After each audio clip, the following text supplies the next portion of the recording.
அனைவருக்கும் காலை வணக்கம். என் பெயர் பிரகாஷ் எம் சுவாமி. செயலாளராக இருக்கிறேன். பத்திரிகையாளராகவும் சென்னையிலும் அமெரிக்காவிலும் பணியாற்றி வருகிறேன். நான் முதலில் என்னுடைய ஒரு ஆய்வுக் கட்டுரை சமர்ப்பிக்கதாக இருந்தேன். ஆனால் திடீரென்று அவர்கள் கூப்பிட்டு ஒரு ஆய்வுக்கு நீங்கள் தலைமை தாங்க வேண்டும் என்று கூறிய பொழுது இப்படிப்பட்ட ஒரு திறமைசாலிகள் நடுவில் நான் என்ன செய்யப் போகிறேன் என்று சிறிது ஒரு பயம் இருக்கிறது. ஆனால் ஒரு பத்திரிகையாளர் என்ற முறையில் எனக்கு கொடுக்கப்பட்டுள்ள ஒரு பணியை நான் செய்து முடிக்க உங்களோட ஆதரவை வேண்டுகிறேன். இந்த மாதிரி விழாக்களில் பேரலல் செஷன் என்று கூறும் இந்த மாதிரி நிகழ்ச்சிகளில் தான் ஒரு கலந்தாய்வு, ஒரு உண்மையான ஒரு மக்கள் கருத்துக்களை கேட்டு அறிந்து செயல்பட முடிகிறது. அப்படிப்பட்ட வகையில் இந்த மாதிரி இது ஒரு பொதுமேடை நிகழ்ச்சிகளாக இல்லாமல் ஒரு ஆய்வரங்கம் என்ற ஒரு வகையில் இருப்பது மிகவும் சிறந்தது. அதற்கு வந்திருப்பதற்கு உங்களுக்கு மிகவும் நன்றி. நான் மிக சுருக்கமாக இங்கே இருக்கும் பெரியவர்களை பற்றி கூற விரும்புகிறேன். பேராசிரியர் சி.வி. கோபால் அவர்கள் தமிழ் இணைய பேராசிரியர், உடுமலை, ஓய்வு, அரசு கலைக்கல்லூரி. இவர் வெளியிட்ட நூல்கள் 14, ஆய்வுக் கட்டுரைகள் 90, தமிழ்நாடு தலைமைச் செயலகத்தில் பிரிவு அதிகாரி, ஆன்மீகம், ஆரம்ப பள்ளி ஆசிரியர் இருக்கிறார். வருகத்தில் கோபால் அவர்களே, நன்றி, வணக்கம். அடுத்த ஆய்வாளர் கலைவாணி ராமநாதன் அவர்கள் பேராசிரியர், இந்து நாகரிகத்துறை, யூனிவர்சிட்டி ஆஃப் ஜாஃப்னா, யாழ்ப்பாணத்திலிருந்து, இலங்கையிலிருந்து வந்திருக்கிற பேராசிரியர். 35 வருடங்கள் அனுபவம் உள்ளவர். மதுரை காமராசர் பல்கலைக்கழகத்தில் ஆய்வு செய்து PhD பட்டம் பெற்றவர் சைவ சித்தாந்த நூலில். அவர்களை வரவேற்பதில் பெருமை கொள்கிறோம். திருமதி மீனா ஜெயக்குமார் அவர்கள் இணை பேராசிரியர், புனித சிலுவை தன்னாட்சி கல்லூரி, திருச்சிராப்பள்ளி. 26 வருடங்களாக பணியாற்றுபவர். நவீன இலக்கியத்தில் ஈடுபாடு உள்ளவர். உளவியல் ஆய்வில் ஆர்வமுடையவர். குறிப்பாக சங்க இலக்கியத்திலும் உளவியலும் என்ற பார்வையில் ஆய்வு செய்ய விரும்புகிறார். அவர்களை வரவேற்பதில் பெருமை கொள்கிறேன். அடுத்தபடியாக எங்கள் ஊர்காரர் என்று சொல்லும்படியான முனைவர் திருமதி தேவி அவர்கள் உதவி பேராசிரியை, கல்வியியல் துறை, அரசு கல்வியியல் கல்லூரி, குமாரபாளையம், நாமக்கல். இவர் தமிழக அரசின் கல்லூரி ஆசிரியருக்கான நல்ல ஆசிரியர் 27ஆம் ஆண்டில் பெற்றவர். 10 ஆண்டுகளாக குமாரபாளையம் அரசு கல்விக் கல்லூரியில் கல்வியியல் துறையில் உதவி பேராசிரியர் பணிந்து வருகிறார். அவரை வரவேற்பதில் பெருமை கொள்கிறோம். உங்களுக்கு தெரிந்திருக்கும் இந்த அமர்வில் அவர்களை கட்டுரை பெறுவார்கள். அதற்கு இறுதியாக கேள்வி பதில் வரும். அப்போது உங்களுடைய சந்தேகங்களையும் வினாக்களையும் கேட்டு தெரிந்து கொள்ளலாம். இந்த இதாப்பறிய முதலில் மீனா ஜோகா அவர்களை பேசும்படி கேட்டுக்கொள்கிறேன். அமர்வு தலைவர் அவர்களுக்கு என் பணிவான வணக்கம் மற்றும் ஆர்வலர்கள், பேரறிஞர்கள், பார்வையாளர்கள் ஆகிய அனைவருக்கும் என் வணக்கத்தை சொல்லிக் கொள்கிறேன். இன்று இச்செம்மொழி மாநாட்டில் எனக்கு பேச வாய்ப்பு கிட்டியமை குறித்து நான் என்னுடைய பணிவான நன்றியினை இங்கே தெரிவித்துக் கொள்ள விரும்புகின்றேன். தமிழ் வாழ்விலும் வளர்ச்சியிலும் பிரிக்க முடியாத உறவு கொண்டு ஒளி வேராய் செயலாற்றிக் கொண்டிருக்கும் நம் அன்பிற்குரிய தமிழக முதல்வர், முத்தமிழ் அறிஞர் கலைஞர் ஐயா அவர்களுக்கு என் கனிவான நன்றியினை இங்கே சொல்வதில் நான் மிகுந்த மகிழ்ச்சி அடைகின்றேன். என் பெயர் மீனா ஜெயக்குமார். கடந்த 26 வருடங்களாக புனித சிலுவை கல்லூரியில் பணியாற்றி வருகிறேன்.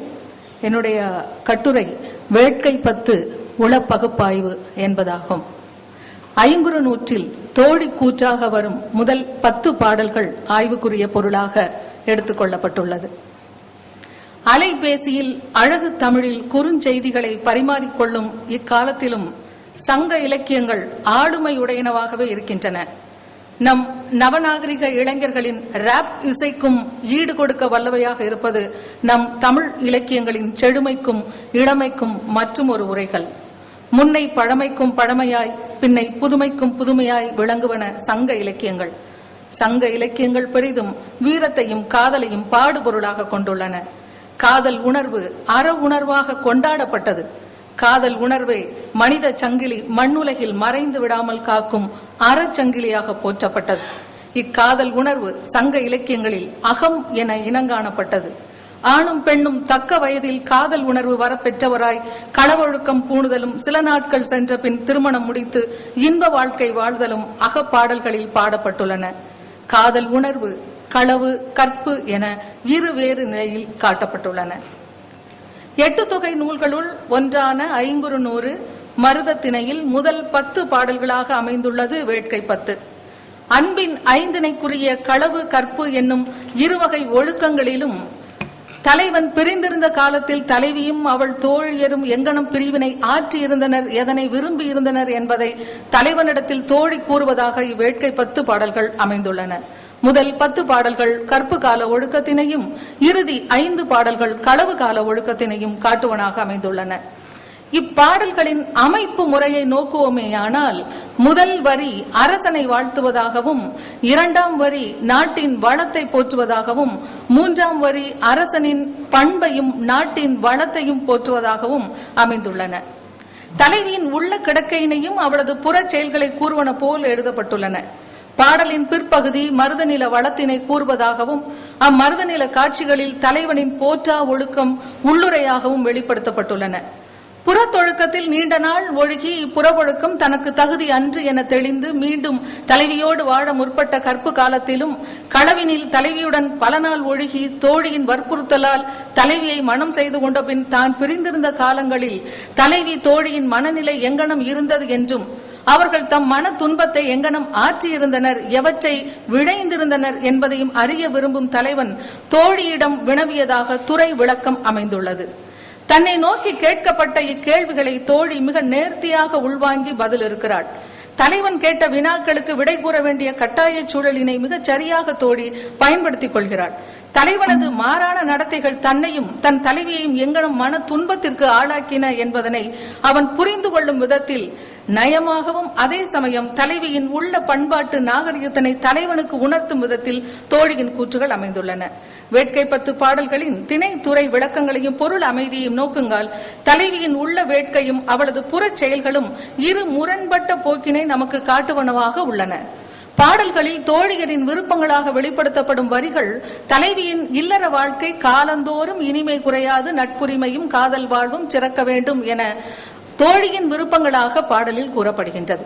எடுத்துக்காட்டாக, பல்லிதழ் நீலமொடு நெய்தல் நிகர்க்கும் தன்துறை ஊரன் கேண்மை வழிவழி சிறக்க என வேட்டேமே என்றும், பூக்கஞல் ஊரன் தன் மனை வாழ்க்கை பொலிக என வேட்டேமே என்றும், கடனி ஊரன் மார்பு படனம் ஆகற்க என வேட்டேமே என்றும், தன்துறை ஊரன் தேர் எம் முன் கடை நிற்க என வேட்டேமே என்றும் காட்டப்படுகின்றன.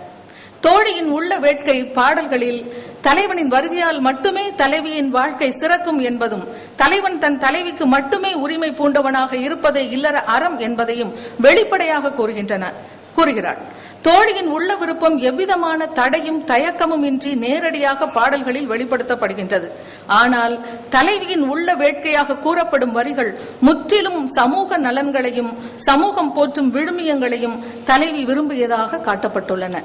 காட்டாக, வாழியாதன் வாழியவினி நெல் பல பொலிக பொன் பெரிது சிறக்க என வேட்டோளே யாயே என்றும், விளைக வயலே வருக இரவலர் என வேட்டோளே என்றும், பால் பல ஊறுக பகடு பல சிறக்க என்றும், பசி இல்லாகுக பிணி சே நீங்குக என்றும் தலைவியின் விருப்பங்கள் சுட்டப்படுகின்றன.